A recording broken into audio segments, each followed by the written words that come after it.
एक बार गौतम बुद्ध के दो शिष्य नगर नगर में भ्रमण कर रहे थे। दोनों ही शिष्य बहुत आज्ञाकारी थे। शिष्यों के लिए बनाए गए नियमों का कठोरता से पालन करते थे। उसमें से एक शिष्य ज्यादा अनुभवी, बड़ा व गहरे विचारों वाला था। दूसरा शिष्य कम अनुभवी और गहरी सोच रखने वाला था। एक बार चलते चलते उनके रास्ते में एक नदी पड़ी। उन्होंने देखा कि नदी के किनारे पर एक सुंदर स्त्री खड़ी थी जो नदी पार करने की कोशिश कर रही थी।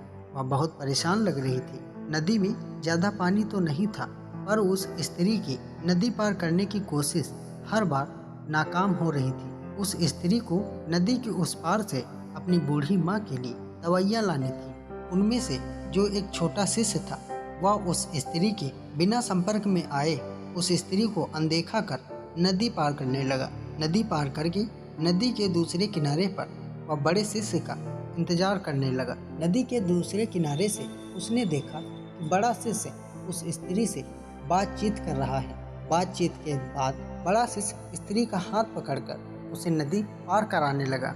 उन दोनों ने एक दूसरे का हाथ मजबूती से पकड़ा था, जिसकी वजह से बहाव में भी दोनों आसानी से आगे बढ़ते रहे। थोड़ी ही देर में उन दोनों ने नदी पार कर ली।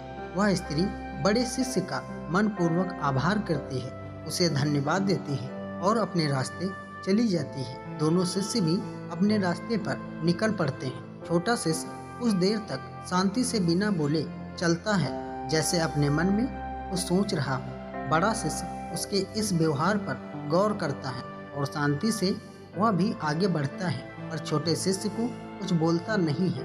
तभी छोटा शिष्य बोलता है, तुम एक स्त्री को अपने हाथ कैसे लगा सकते? तुम्हें पता नहीं यह नियमों के खिलाफ है। तुम ऐसे किसी स्त्री को हाथ पकड़कर नहीं ला सकते। तब बड़ा शिष्य बोला, मैंने उस स्त्री को तो नदी के किनारे पर ही छोड़ दिया। तुम उसे अपने मन में क्यों ढो रहे हो? तुम अभी भी उस स्त्री को अपने मन में साथ लेकर चल रहे हो। बड़े शिष्य ने उस स्त्री को वहीं छोड़ दिया और दोबारा उसके बारे में नहीं सोचा। वहीं छोटे शिष्य ने उस स्त्री को स्पर्श नहीं किया और उसे मन में ढोता रहा। बड़े शिष्य ने नियम तोड़ा, पर एक नेक इरादे से इसे गलत नहीं कहा जा सकता। छोटे शिष्य को समझ में आया कि हमें बीती बातों को भूल जाना चाहिए, उन्हें अपने मन में नहीं ढोना चाहिए। बड़ा शिष्य उसे समझाता है, उस स्त्री को नदी पार कराने की सख्त आवश्यकता थी, इसलिए उसने स्त्री की मदद की। दोस्तों, हमारे साथ भी ऐसा ही होता है। हम किसी बात को सोच सोच कर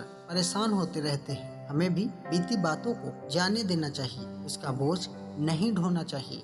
जो बीत चुका है वह खत्म हो चुका है। हमें सिर्फ आगे बढ़ते रहना चाहिए। हम सिर्फ आगे बढ़ सकते हैं, उसे बदल नहीं सकते। बातों को भूलकर हमें अपने आगे आने वाले भविष्य पर ध्यान देना चाहिए। आप बीती बातों पर ध्यान देंगे तो आपको सिर्फ निराशा ही मिलेगी। इसलिए बीती बातों को जाने दीजिए और एक सफल भविष्य की ओर देखिए। इस कहानी से हमें यह शिक्षा मिलती है, हमें बीती बातों को नहीं ढोना चाहिए और अपने सुंदर भविष्य पर ध्यान देना चाहिए। उम्मीद करता हूँ ये कहानी आपको पसंद आई होगी, और अगर ये कहानी आपको पसंद आती है तो वीडियो को लाइक करें और चैनल को सब्सक्राइब करें, ताकि मैं जो भी वीडियो डालूं उसका नोटिफिकेशन सबसे पहले पहुंचे। आपने अपना कीमती समय दिया, इसके लिए आपका बहुत बहुत धन्यवाद।